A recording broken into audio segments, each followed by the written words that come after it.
Given the current state of the world, I have had a few more meltdowns than usual over the past month and a half or so.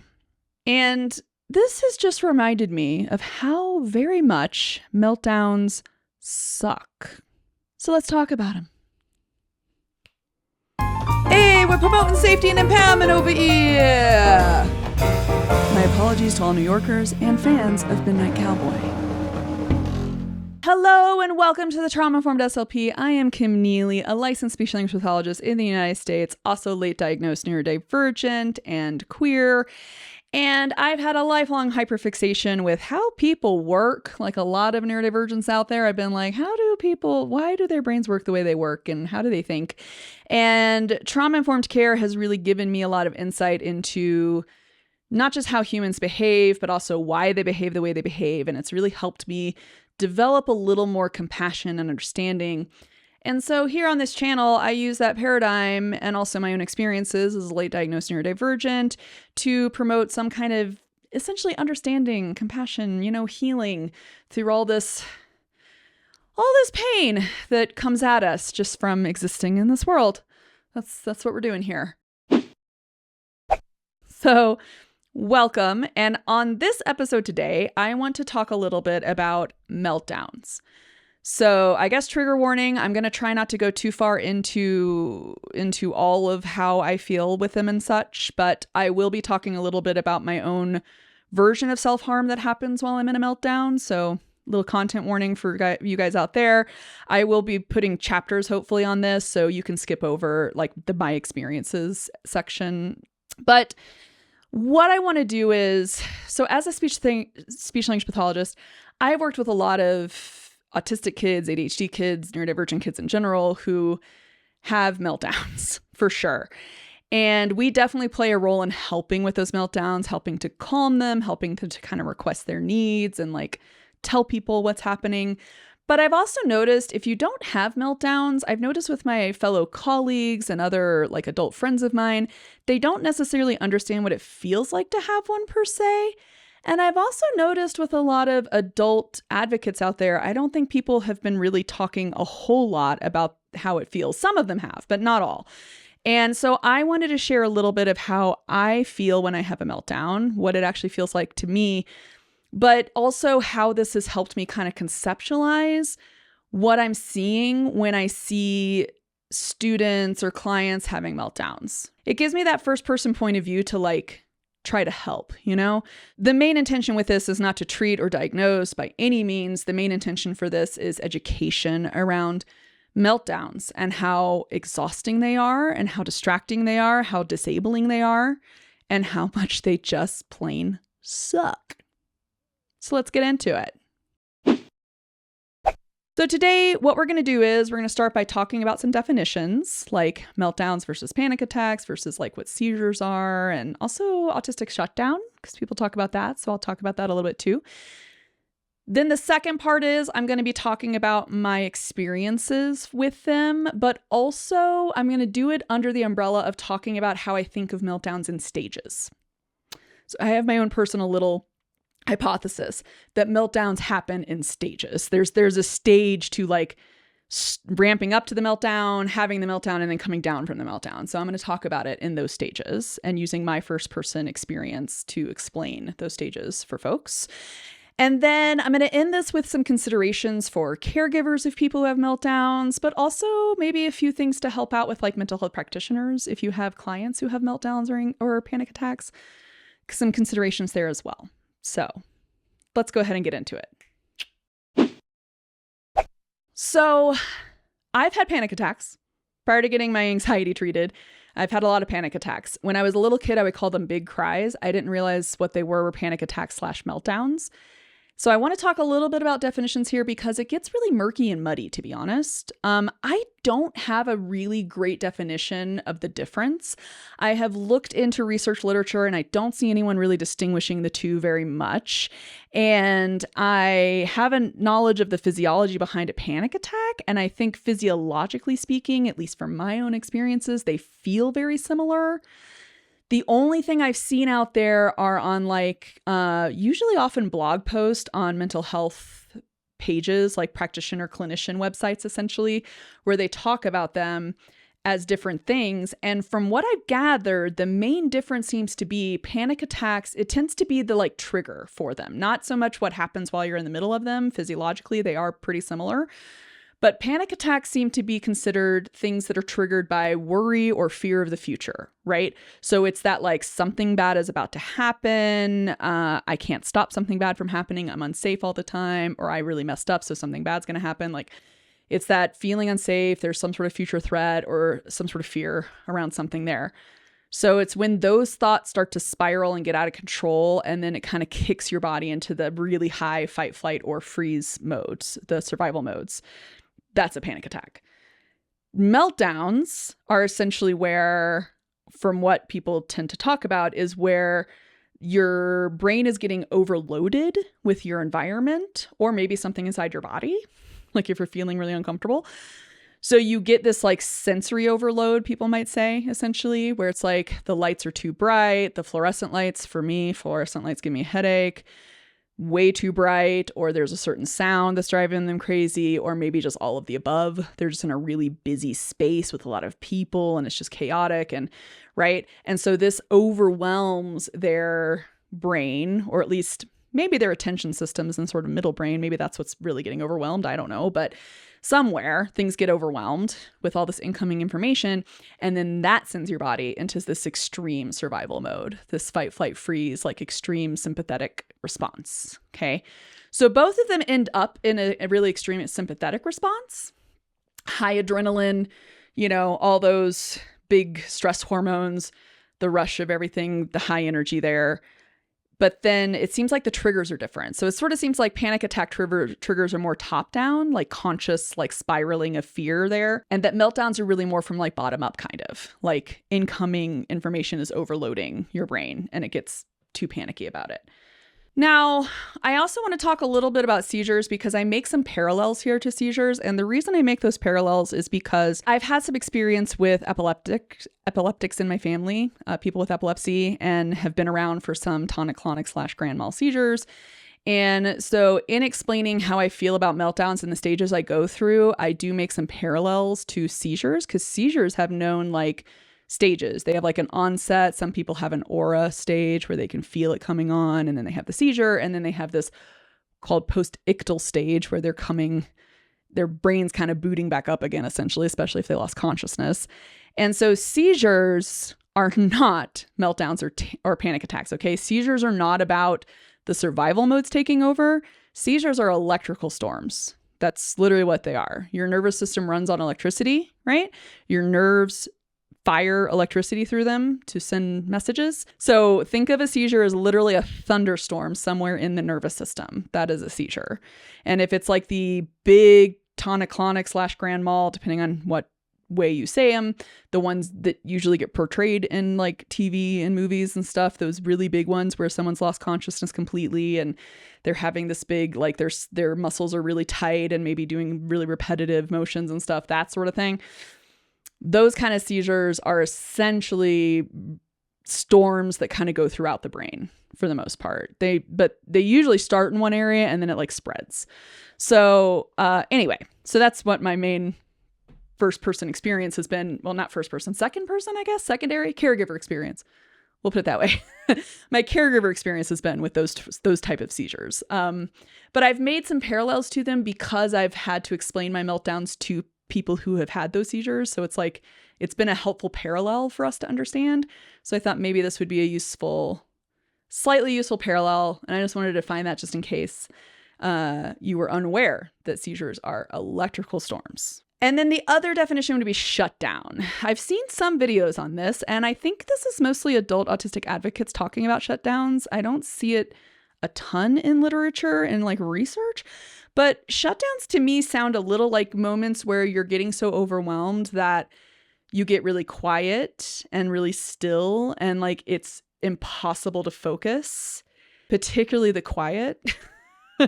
Some people say they experience it when they're trying to recover from things. Like if you go from overstimulated to quiet, it's like you want to just literally be alone and like stare at a wall. Basically, you don't want any sensory input for a bit. You just want to literally zone out. And that's like a shutdown, which valid. I've definitely had that to recover from like high sensory environments.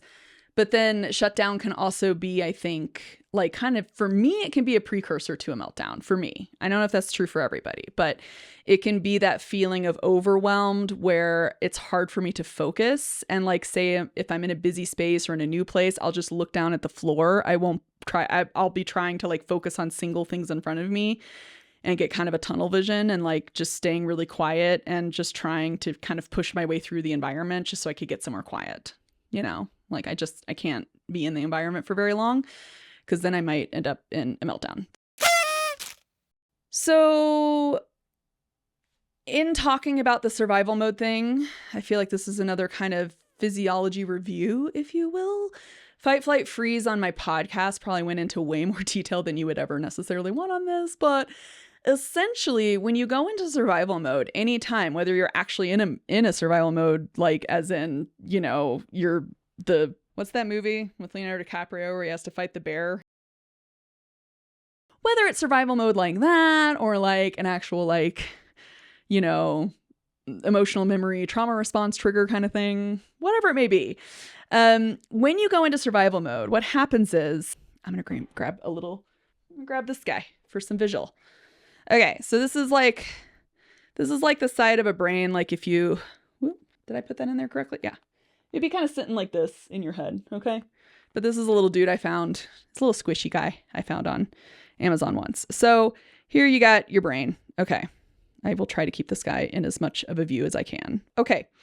But basically, in the middle area of your brain, in this area, kind of, oh God, I can't, okay.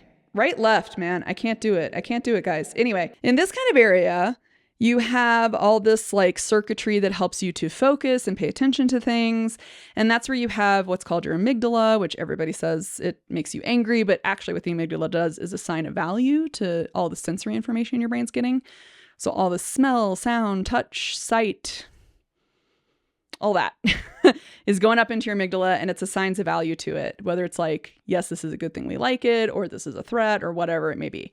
And if the amygdala assigns something a threat, amygdala also will assign it to top-down stuff as well. So there is that too. But if it assigns something as a threat, it will send a message to your hypothalamus. That guy sends it out to your glands that release all those hormones, particularly the adrenaline, epinephrine, norepinephrine stuff, that whole cocktail that gives you that extra energy and like makes your heart beat faster and like you're ready to either fight or run for the most part. That guy does that. But when you're in that state, what also tends to happen in that state is your amygdala, like these areas. Oh gosh, I almost dropped it. Okay. Oh, no, I can't get my finger in the right spot. Okay, there we go. All right. This is why I'm not a weather person. I could never. I can't get right, left, right at all. And then when it's inverted, I have no idea what's happening. Anyway, so this area of your brain is usually talking to this area of your brain. This is your conscious area. Okay. Everything happening down here is happening without you being aware of it. It's just always working. You don't really know it's there, you know? But this is the area, this is the area of here. This area is where we are consciously aware of how we're feeling and what's happening. And that's where we have our little conscious thoughts of, I wonder what I want to eat for lunch today. That kind of stuff all happens up here. Okay. So in this area, when you're in survival mode, this stuff is working really hard and making a lot of connections, but it kind of doesn't talk as well to this part because this part is kind of slow. So when you're trying to survive, you got to be really quick with the decision making. Your brain needs to be really quick to tell your body what to do. So it doesn't really listen to input from this part of your brain, and it doesn't really talk to it very well. So we call it down regulation, where it's sort of shut down that connection a little bit more. So when I talk about survival modes, this is important for understanding how my experience of a meltdown is, because this part of my brain is doing something and it's not really telling this part of the brain. And also, if this part of the brain tries to tell this part of the brain to do something, it doesn't listen. It's like the Mariah Carey, I don't know her. Okay. It's the new phone, who dis? Okay. That's what it's doing. So the conscious part of my brain, I could be thinking things. I could be aware of things. I could be trying to regain some sort of control. And the other part of my brain is like, we don't know her. Yeah, nope. not taking the call right now. We're busy. Okay. And that's going to become important when I talk about certain stages of the meltdown as I experience it. So let's go ahead and get into those stages now. These are my experiences with meltdowns and my stages. For me, this is what it feels like. It feels like I have a ramping up stage first. I'll have the full-blown / completely out of control stage. Okay. That's where I might start hitting myself or pinching myself. I tend to do a lot of self-harm in that stage. It has a lot to do with that disconnect of my brain, and I'll get into that in a bit. Then I have the coming down stage, okay? Because it takes a while to come off of those feelings and to have all those hormones wash through your body a bit. And then the fourth part is totally drained. I get so exhausted by it. I saw on, I think it was the Autism subreddit, where somebody talked about having a meltdown hangover the next day. And it's like, yes, that's what it's like. It's like having an emotional hangover. Like, it feels like my emotional system's like, we used up everything yesterday, so we're going to take a little break while we recharge. And so it's like, I got no emotional energy. Like, just super drained. And a really good night's sleep might help me to recover, but it might take more than that too. It might take more than a day, possibly. So I'm going to take you through these stages now, how they feel for me as someone, first person point of view. So these are just my experiences. These might be very different from other neurodivergents who have meltdowns experiences. Okay. In the ramping up stage, what tends to happen for me is a couple of things. One can be a lot of overstimulation, for sure. Yes. It's usually, especially at this age, because of how I'm in my mid 40s. So because of my age, it's less just one thing. It usually takes a lot of things all kind of coming together at once for me to start having a meltdown or start feeling the ramp up toward a meltdown. Okay. So at this stage, I'm usually still able to talk, but I might be rude. I might be mean.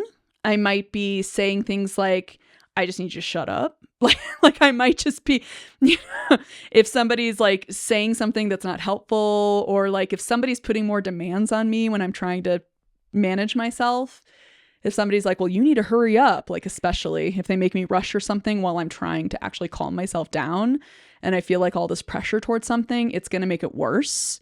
So if it's somebody I feel safe with, I'm probably going to be mean to try to push them away because I don't want the demand. If they don't realize and this is what normally happens. They don't usually know I'm in a ramp up stage, right? So if they don't realize I'm there and then they're like, we got to hurry, we're going to be late, then like that's going to send me, that does not help. That does the opposite of staving one off. But when I'm ramping up, if I'm given the right amount of space, the right amount of time, if the person I'm with is staying fairly regulated and is pretty calm, I can probably stave off the full meltdown. I can go to my stems. I can use my little glitter lava lamp back there, which I can't see my hands to see if I'm pointing correctly. There we go. Could use something like that. Or I have like the app version on my phone. I could do something like that to help me calm down and stave off the meltdown. But ramp up feels like I'm starting to feel tense. I get like kind of the tightness in my breath, especially my chest gets tight. That's probably the first place I notice it for the most part, or maybe my stomach. My stomach might not feel right either. So I might either have a stomach ache or like it's hard for me to take a deep breath because my chest starts to feel tight when I'm ramping up to a meltdown. So that's my ramp up stage. And that's sort of my physiological sign that I really do need to do something to help calm myself down. And I have a bevy of strategies and I have stems and I have fidgets and I have things I can do without a tool or whatever. But sometimes whether there be like a panic attack happening at the same time or whether it be like just not feeling safe to have a meltdown or whatever, I might not be able to stave it off. And I guess another thing about it for me too is if I've been ignoring my stuff long enough that I'm in more of a shutdown, I might have a meltdown. It might go from ramp up to meltdown really fast because I've been ignoring my need to stop and process and rest and recuperate. And if I ignore that for long enough, I'll end up in sort of a dissociative kind of shutdown. And then it does not take much to go from shutdown to meltdown ramp up. The ramp up can be very small at that point. So yeah, that's just a consideration for me. And that's one of the things I'm still trying to get good at and still trying to learn how to navigate, like how not to go so far into shutdown and ignore my problems to the point where I'm shut down such that a meltdown is inevitable and is going to happen quickly when it does happen. Because I don't like meltdowns. I like to avoid them. Meltdowns are very uncomfortable. They suck a whole lot. And like I said, they're pretty disabling. And I don't like them. So I do try to avoid them as much as I can. And I tend to have them at home, but I have had a couple in public, which are not fun. Do not like. Absolutely do not like. Anyway, so if I can't stave it off, I get to the full-blown / out of control stage. Okay? If the meltdown gets to that point, or the panic attack, because panic attacks also have a full-blown out of control stage for me. But the ramp up is different, I guess. Sort of. I guess a little. I don't know. It's very hard to distinguish. They feel very similar to me. But anyway. So when I'm in the full-blown / out of control stage, here's where the content warning comes in.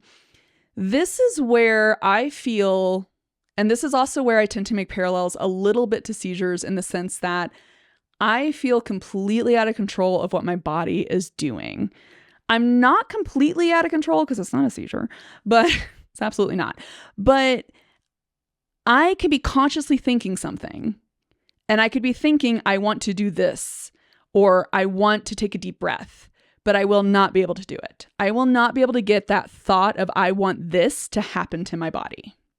I cannot regain control of it. So at this stage, I'm usually like, I have that constricted throat, kind of gaspy kind of breath happening. That's very uncomfortable. My throat could feel like it's closing up. I can have a horrible lump in my throat. I'm probably crying. Probably. I might be yelling. I don't know. Maybe I might be. And the only words coming out of my mouth is like this very repetitive, emotional, like I might be thinking to myself, I want it to stop. I want it to stop. I want it to stop. And that's what's coming out of my mouth. But my thoughts are still moving kind of in slow motion, but my conscious thoughts can be like, this is really uncomfortable. I really need to take a deep breath, Kim. It's going to end. You're going to be okay, but you need to take a deep breath. But what's coming out of my mouth is, I want it to stop, stop, stop, stop, stop, stop. I want it to stop. I want it to stop. I want it to stop. Because my mouth is not really listening to my conscious thoughts either. So it's this weird feeling of like, your body's doing one thing, but it's completely disconnected or mostly disconnected from your conscious brain, to the point where my thoughts are rational, completely separated from the emotions, and they can be very slow and very reasonable and analytical and all of this in my head, but my body's really uncomfortable and I can't make my body do things. I just can't do it. I'm usually on the floor. Can't stand up usually and have them. I usually have to be kind of crumpled somewhere on the floor. I'm usually like kind of turtling, kind of like really like crumpled down really tight into a ball or something typically. But this is also the stage where I might start hitting myself. Typically I hit my thighs a lot of times. I'll just really wham them. Like I can give myself bruises. Sometimes I slap my face. Sometimes I hit my head, depending. And sometimes I might start pinching, like digging my nails into myself. I usually target more of my legs more often though, because I feel so disconnected. I think what's basically trying to happen when that does happen is it's almost like my conscious brain is like, we need to stop this. And my body translates that as hit the crap out of yourself. And I'm laughing because it's an uncomfortable memory. So pardon my nervous laughter, but that's basically what it is that it's like, my brain says, you've got to stop. We got to stop this. We need to get more, we need to get more control over our body. We need our body to just calm down and stop doing this. And then, whatever part of my brain translates that as hit the crap out of your body. And I think what's actually typically happening is my brain is trying to connect to a sensation. I can't feel the hitting in the moment or the pinching usually. So I'm trying to hit enough that I feel pain. Because when I start to feel pain, I feel like, aha, there's my body. There it is. There's that leg. There's that knee. There are my toes. There's the little spot between my fingers that I've been pinching, like this spot especially, because it gets very painful right there. that's typically what I'm trying to do, is I'm trying to stop it. When I get enough whatever, whether it be the pain that's enough of a distraction, or if somebody comes in and gives me like a big bear hug, or I get some kind of like comforting kind of sensation from something. But if I'm by myself, I'll probably hit myself or like start trying to move so that I get more connected to my body. Like I might start crawling, honestly, sometimes. But when I get more sensation into my body, where it's actually listening, even if it's like I can wiggle a toe, even if it's that level of control of like, hey, big toe wiggle, and my big toe wiggled, and it's like, yes, good. That is where I start the coming down stage. I'm starting to regain some level of control, so then I'm able to start to come down. So that's when I can start to take slightly deeper breaths. That's when I regain control over, okay, you can relax your throat and open it a bit, right? Or you can start rocking back and forth to feel a little better. That's where my brain can start to remind itself that this is temporary and I will feel better soon. Like I start to tell myself these like kind of mantras of like, you're uncomfortable for now, but in 30 minutes, you're going to feel a whole lot better, right? That's the stage where I might be able to go to a sink and splash some cold water on my face, depending on how far down in that coming down stage I am. That's where I might be able to grab like a weighted blanket, which could happen ramping up stage 2. But, if I've had them full blown, that might be where I'd be able to grab that. Might be able to grab like a stuffy or something soft to kind of stem with to help me continue regaining control. It takes a while, though, for me to feel like my throat is relaxed, the lump is gone, and I can take nice, deep, calming breaths, and the waves of crying kind of stop. Because that's what kind of happens, is that the vocal stems and the crying, they start to slow down. It starts to kind of go away, and then it might kick back up again a little bit, and then it'll start to go away again. And so I end up having kind of this like little resurgence of the crying or the screaming or whatever the vocal stuff is that's happening, or the gasping, possibly the kind of feeling. We might have a few waves of that, right?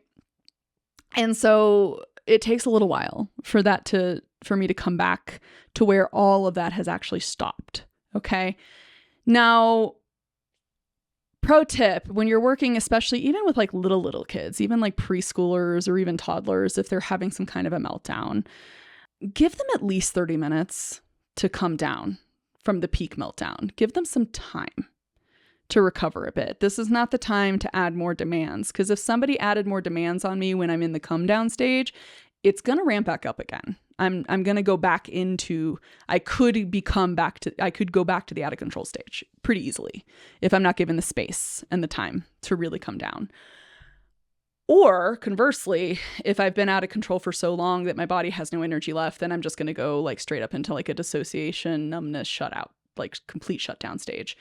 And I might skip the coming down stage because I might just be done and drained, but that's going to take a longer time to recover from. So those are the ones that last hours sometimes. I've had meltdowns last like upwards of 3 hours before, especially by myself, when I'm by myself. And so typically for things that were that bad, I will have this completely, totally drained stage 4. So I might come down, I'm not crying anymore. I can get my face clean. I can blow my nose, do all that sort of stuff, maybe get some water. But now I'm in that exhausted stage where my brain feels completely drained of energy.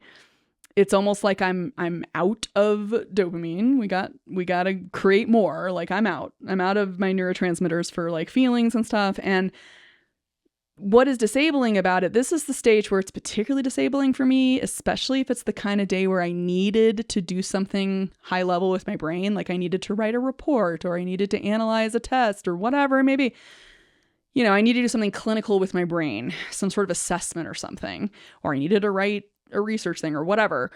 I could maybe push through doing those things, but it's going to be hard because my brain feels incredibly foggy. It's incredibly hard to focus. I do not have a lot of mental effort left for stuff like that. So it's kind of disabling if you're trying to use your brain at a higher level. If you have a meltdown, then you have to like just kind of take those high level tasks off your plate for the rest of the day and just do them later. Or you have to go and take a nap and do them in the middle of the day or middle of the night. you might have to do that. Whereas like I might have to sleep for a couple hours to get my brain back, and then I could do the tasks. But then I'm also sacrificing sleep. So then I'm going to have more of like a meltdown hangover the next day. It's going to be a little worse, right? Might take me a little longer to recover. In the ideal world, during the totally drained stage, if I can just kind of zone out and chill and stay really relaxed and calm the rest of the day or the rest of the night, and I get a good night's sleep, then the next day I might not have very much of a hangover. Might still have a little bit of one, but not very much of one. But if I have to push through it and do more things the rest of my day, the hangover is going to be worse. And the meltdown hangover the next day basically feels kind of like you've taken too much cold medicine. I guess that's my biggest like connection. Like when you have a cold and you take the medicine and you're just foggy and you feel super out of it, that's what it kind of feels like. And 9 times out of 10, like my sinuses are still stuffy from the crying and my eyes are still dry and itchy, which is I don't like that sensation, right? And all that sort of stuff. So that might be what I feel like the next day still too. And it's like, I just feel really tired and groggy and kind of out of it. So those are my experiences and those are my stages in my mind. Ramping up stage, might be able to stop it. If I can't, go to full-blown out of control stage, hit, pinch, get myself more control over my body at some point. And once I start getting more control, I can start coming down. I can start doing more things to relax myself out and help my throat open up more and take deeper breaths and stuff like that. And then I end up in that like super drained exhaustion stage where it's like, it's hard for me to feel ready to go the rest of the day, especially depending on how long the out of control stage was. If it was a really long out of control stage, the drain will last longer. Basically, it'll take me longer to recover. I hope I gave a decent picture of how blech it is. But as you can imagine, from all that blech feeling, this all results in this net kind of fear and or avoidance of having meltdowns as much as I can. I try to avoid it. However, if I avoid it too much or I push through too long and I get to shutdown stage and I keep on pushing through, or I'm pushing through a level of exhaustion that's making like sensory regulation very hard, it can end up in this snowball effect of I keep avoiding the uncomfortable feelings, the uncomfortable sensory stuff. I keep pushing through or shutting down through it. And then I just end up in this like snowball of anxiety over having a meltdown, and that makes me more uncomfortable. Like the anxiety is uncomfortable. Then I get more of an overwhelm from that discomfort, and then I get meltdowns. So it's not very helpful to just avoid and push through. But like listen, it's like when people throw up. Okay, like, sorry, true. I guess content warning on that. But like if you get a stomach upset, okay, and you throw up, other people are like, just throw up, you'll feel so much better. I'm one of those people who hates the sensation of doing it so much that I'll avoid it to like the last second, right? I will avoid it and try not to do it because I hate it. Same thing with meltdowns. I hate them so much. They are so like uncomfortable that I try to avoid. But sometimes if that avoidance goes too far, or I push too far or for too long through sensory overwhelm or something, I'm guaranteeing I'm going to have one. So sometimes the avoidance can become more of a detriment, you know? And even using techniques to try to avoid them or try to stave them off won't really help if I've just been in shutdown for too long and just pushing through. That's the exact opposite, really, of what I should be doing. But that's the way I coped with things for so long before a diagnosis and before kind of therapizing myself a little bit. And honestly, when things get really bad in the world and I have really high empathy and I can definitely still have that overwhelm from that. You know, it can turn into a meltdown. So that kind of gets into the considerations. So let's get to that next section here. Considerations for anyone who's around anyone having a meltdown, or if you yourself have meltdowns, but especially for people who like treat people, teach people, are caregivers in the home of people, family members of people, friends of people who have meltdowns. These are some considerations. My first consideration is especially for adults of little kids, like when kids are small enough, okay? And that is something I should have probably defined in the first section, which is tantrums are different from meltdowns, okay? Tantrums are typically thought of as when a kid is completely in control of themselves, but they're trying to make it look like they're really upset, but they're actually completely in control. That's the main difference. Meltdowns, you have no control over your body. Tantrums, full control. Being in special education, I did not see very many honest tantrums. I saw meltdowns more often. I think I saw one genuine tantrum in the sense of a kid doing the kicking, screaming, crying thing and then stopping and looking at me, right? It'll be like, I don't want to clean up the toys. And then he like had this big breakdown about cleaning. But then I would kind of do a purposeful planned ignoring of the tantrum. And he would just sort of be like, ah. And if I was looking, he'd be like, ah, and if I wasn't looking, he would just stop. So he would stop until I looked again, right?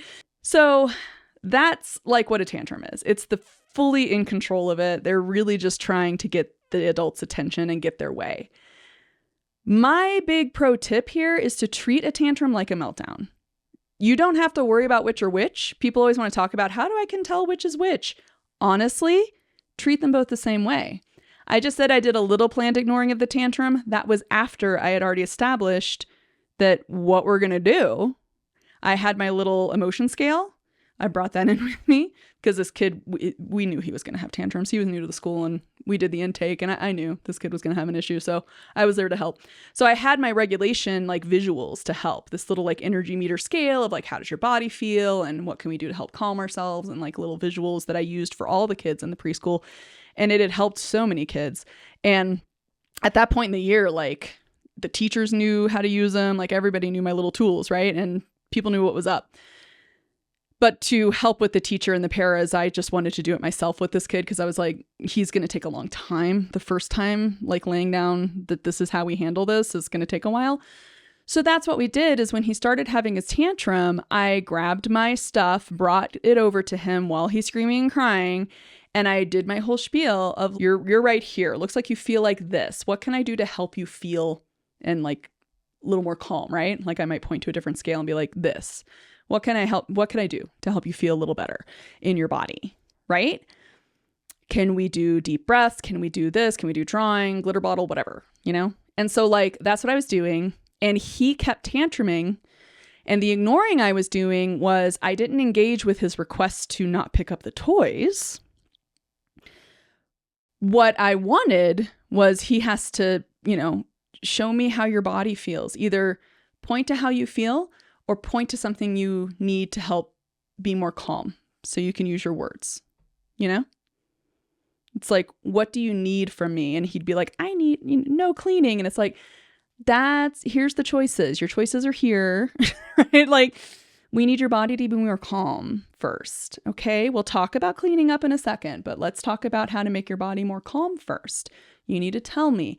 And the tantruming kid did not want to tell me. He didn't want to engage in my boundary of like, you have to talk about how your body feels and how I can help you feel better in your body. He didn't want that. He wanted not to clean, right? So it took him a while, but eventually he gave in because I didn't let him budge, and he ended up pointing to how he felt. You can tell it's very upsetting that you have to clean, right? We could talk through that a little bit. I explained why we have to clean up in the classroom because people might step on the toys. They might break. Then we don't have them to play with. And we also have to clean because we're all here to help each other. We can play with them tomorrow. Like, but like explaining all the little things, the rules of the classroom. Here's how it goes. And then I did help him clean up. Like, admittedly, I didn't make it do it all by himself because like he's a little kid and he made quite a mess while he was tantruming. So I was like, I will help you clean, but you have to help me, right? So I just made sure, like, because I didn't want the cleaning, because the cleaning process can become overwhelming to a kid, especially if they look at this huge thing and they think, oh, this is going to take forever. You got to remember in like a 3-year-old brain, 5 minutes is like 3 hours to an adult. You know what I mean? It's a long time to them. It can be overwhelming, So it's like, okay, like, and we did it together and we stayed calm and do. And he got kind of that like situation going on. The other thing I have seen is kids who start out with a tantrum. They might start out with I don't want to clean up, but then it becomes a meltdown. So that's another consideration for caregivers, which is why I say treat tantrums like meltdowns, and it's a win-win-win. You're not giving into the tantrum, but you are making it very clear to that kid that you are there to help them feel safe and to take some of the pressure off of the task. And like, right, like you're a safe person to cry around, but it doesn't mean you're just going to let them get their way. It means you're here to hopefully help them feel okay in their body and to be able to communicate what they want in not having a tantrum kind of a way, basically. Like, calmly communicate what we want, okay? Be it with pictures or whatever. You can tell me what you want, but do it in a calmer, kinder way, essentially. We'll be a little more kind to each other, So tantrums can definitely become meltdowns because I think some kids, they can work themselves into such a state of upset that feeling of being upset ends up overwhelming them, and then it becomes a meltdown. So that definitely can happen, which is why I like to handle tantrums like they're meltdowns anyway. Because at some point, if they stop looking like they're in control, like if you keep they stop doing the stop and check in, and they're actually just full blown hitting themselves or throwing things or whatever, then they've hit a meltdown point. Their tantrum has become a meltdown. So, they still need the same help of like how to help their body calm down and how to alleviate that awful feeling. So that's one of my big considerations there is go ahead and treat tantrums like meltdowns. Think of them as essentially the same thing, even though the root cause is different, and you still end up at the same place of they can stay a little more calm, a little more functional, and be a little nicer with how they request things. And then you can compromise and talk through it and, establish more boundaries and stuff with them that way. It takes time, but that's sort of the pro tip.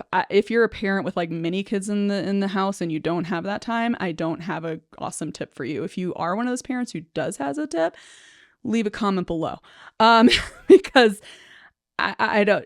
You probably would need another caregiver to take care of the other kids while you're addressing the kid who's having the meltdown or the tantrum. Which once you establish a pattern, it becomes a faster, easier thing to handle. But in the initial stage, it can take a really long time, especially if it's a tantrum. Another consideration, especially when it comes to just in general, I mean, it applies to adults too, but with little kids, if you're dealing with a girl, I have noticed people, including teachers, paraeducators, like aides essentially in classrooms, think that if a girl is having a meltdown, they interpret it as a manipulation. They interpret it as a tantrum, basically. They interpret it as this girl is trying to get her way, when what's actually happening is the girl is having a meltdown, or she's ramping up to a meltdown because she also is autistic and she also has meltdowns or whatever it may be. And so that is another consideration, is the misogyny tends to show itself even with little kids in terms of how we treat a little boy acting one way versus a girl acting the same way. We tend to treat those kids differently, and I would encourage people not to. Don't treat it like a meltdown. If you want to know how to treat meltdowns, I will leave some links below. There are some great kind of outlines of how to help, but I could maybe do a different video on how to think through things to help people with meltdowns. That'll probably be a different video. Another consideration is that avoiding meltdown can actually be a really big reason for a lot of really big stimming behaviors you see, especially in little kids who don't have a lot of other things to do. If a kid is constantly vocally stimming, or if they're eloping, when kids elope, when autistic kids run away from a situation, okay, that kind of avoiding of something, those kind of behaviors can be a kid trying to avoid an overwhelm. They're trying to avoid a meltdown. So a lot of times those really big stimming behaviors we see in young kids is like their last ditch effort to stay in control and in connection to their body, in my opinion. It's kind of my working theory of that, okay? My working hypothesis, I guess, is that, like a 3.5 or 4-year-old, the stems they do, if they're really big stems or they do eloping or whatever, they're probably trying to avoid some kind of overwhelm or meltdown. So you can give them more things to do to hopefully help with the discomfort, right? And the shift in their body's energy without it being this big, especially the eloping, because that can get pretty dangerous, especially if a kid is running out into traffic, we don't want that. That can be pretty dangerous. So, trying to think of ways to help them before they get to that stage is good. You know what I mean? Understanding or helping that kid to understand what their body feels like in terms of what things make their body feel good versus what doesn't feel good. What's like a yuck versus a yum, I guess, or something, or like a yay, or what's kind of neutral is important, because that stuff leads to overwhelm. The yucks are the things that tend to overwhelm the most. Hey, voiceover editing Kim Neely here. Just to let you know, the final consideration I have here for caregivers is to take a cue from the Hitchhiker's Guide to the Galaxy and don't panic if you're helping someone who has a meltdown. One of the most important things you can do is to remain calm yourself. Because meltdowns are hard to watch. It's hard to be the person to stay calm and relaxed and help someone through it. That can be hard because it can be heartbreaking, especially for little kids. You can see them having these huge meltdowns and they're just so uncomfortable and it's just so heartbreaking. It can be dysregulating to the adults as well. It's important for the person doing the help to stay calm. If you're going to help someone come down from a meltdown, stay calm. If you cannot stay calm, you're not the person to help, and you probably should just excuse yourself from the space for a little bit. You should probably just back up and excuse yourself, okay? If you see somebody having a meltdown and your brain goes to like, you're angry or you're uncomfortable or you're way too upset watching it, that you want to stop it immediately, if you have like a timeline in your head of how quick this needs to end, you're not the person to help, okay? That's, I guess, my last consideration for caregivers is that is the time for you to take a break. Excuse yourself from that situation. Hopefully, if you're in a situation where another adult can step in to help, that's great, especially if it's like a little kid.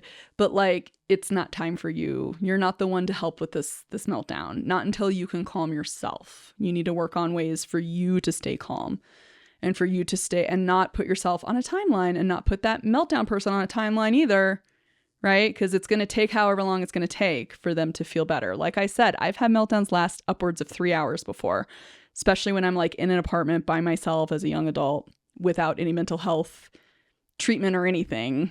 In my 20s, I was a hot mess. In my 20s, guys, hot mess. Mental hot mess in my young adult days. And so in that state, as a mess, in my hot mess state, yeah, I would have like panic attacks that turn into meltdowns that could last like hours. So important not to rush a person. And also if they're in that coming down stage, don't put more demands on them suddenly. Don't be like, oh, now that that's over, let's go and do coloring, or let's go and do this, or let's get up and go to the grocery store. Like, that is not the time. Okay.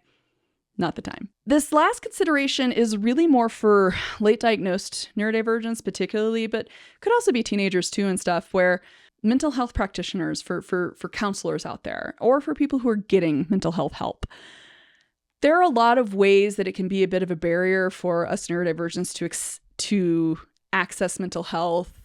Some of it can be even like the language they use, if it's really figurative, if it's really like big imagery or whatever. Like, they have a certain way they're taught to kind of think about things and conceptualize and talk about things, and that might not gel with you and it might be hard. But the other thing to consider, this is something I've noticed with I've had a couple of counselors in the past that have done this, where they want me, like, I got called out by a counselor of like, don't laugh off awful things, which I do that to diffuse myself sometimes too. Sometimes the laughter is a regulation tool for me of like, I don't want to go that far into this trigger. I don't want to go so far that I get super upset. So I'm going to kind of diffuse it for myself. And sometimes it's also diffusing for other people. So it's like, I'm not going to trauma dump on you, you know, like colloquially in society, it can be like I know where you're coming from, but I'm not going to dump on you. So just like you say one thing and you're like, yeah, that was a great time, you know, and you make a joke out of it as like a diffuse thing, which I think is a good thing. But sometimes for me, especially if it's like near the end of a session, if we're heading towards something and I'm starting to feel so uncomfortable in my body that I get concerned about a meltdown happening, because I can get a meltdown from an overwhelm of uncomfortable emotions, in the sense of my body sensation can create can be a trigger toward an overwhelm meltdown because of the internal sensations in my body, like especially the tight chest thing and the closed up throat. It starts to mimic the ramp up stage of my meltdown enough that I might end up in a meltdown. And so if it's happening near the end of a counseling session, if it's like the last 15 minutes and this person is pushing me past where I'm comfortable, I will probably really not appreciate it because if I'm going to have a meltdown, it's going to kind of ruin my day. I'm going to have the exhaustion later, you know? I'm going to have that brain drain and I might not have time that day for that. You know what I mean? So I think that's a consideration now that I've reflected and I know that more about myself. The next counselor I see, I will probably want to establish that with them, where it's like, if we're going to go deep into some kind of deep, painful emotional experience or painful emotional trigger, can we do it in the beginning of a session and make sure, like, hopefully they monitor and me and make sure, check in with me and see how I feel at the end, so that I'm not like, I want to be relaxing away from a meltdown rather than heading toward one. Because if I'm heading toward one, I'm going to resist the emotional processing, because I'm heading toward a meltdown and we're almost over with the session, which means I'm going to either go to my car or turn off the online, whichever way you're doing it, telehealth thing or whatever, and I'm going to have a meltdown. And then I'm going to try to go about my day, and it's just going to kind of ruin my entire day. So depending on what I have planned, I might not have the energy for it. I might have too much going on. And so don't want to do it, you know? So that is a consideration, I think, when it comes to people who have meltdowns, especially if adults have meltdowns or anxiety attacks or panic attacks. Yes, we don't want people to constantly push off their emotional processing. Yes, diffusing emotional processing can really hinder progress in mental health. But at the same time, make sure that that emotional processing is happening in a safe way for the person, I guess, would be my main encouragement. And if you are a late diagnosed neurodivergent and you're starting to recognize, if you are relating to this story a little bit, maybe it's a conversation to have with a counselor where it's like, if we do this kind of processing, it needs to be earlier in the session. Like, I can't do this right at the end. I need to start relaxing and getting back to like functional emotional state, you know, by the end of it. You know, just a thought. That's all I have for this whole meltdowns suck, because they do. And I hope you found some of this helpful, though. Thank you for watching. If you've made it this far, thank you so much. I super appreciate it. And I hope that you did find some of this helpful or informative, or maybe it just helps to explain to other people. If you yourself have a similar experience, maybe you can use this video as a way to help explain your experiences to other people. And if you are a caregiver, if you're someone who works with people who have meltdowns, maybe this gives a little more perspective on what they're physically going through in those moments. Feel free to share this around if you feel like it would be helpful to educate others in your life on what meltdowns feel like. If you have similar experiences with meltdowns, let me know in the comments below. Or if it's incredibly different and you have the spoons and you're able to share, feel free to share. You could also message me if you wish to share more privately. That's totally fine. But I would love to learn other people's experiences and point of views with these things. And yeah, hopefully this will help people to feel a little more compassion maybe toward people having them, and a little more understanding, and help us kind of care for ourselves and for each other a little nicer, in a little more effective way, hopefully. If you would like me to do a video on kind of my own experiences with helping kids go through meltdowns and helping to reduce the number of meltdowns they're having and helping them to kind of figure out what to do for themselves to try to regulate and avoid a meltdown, let me also know in the comments below. If you would like a follow-up video on that, I would be happy to do so. In the meantime, I hope you all can take care of yourselves, be kind to yourselves as much as you can, and in the effort of reclaiming weirdness and using it for good, for the sake of connecting with each other and building some safe community here, I wish for you all to keep it weird. And until next time, guys.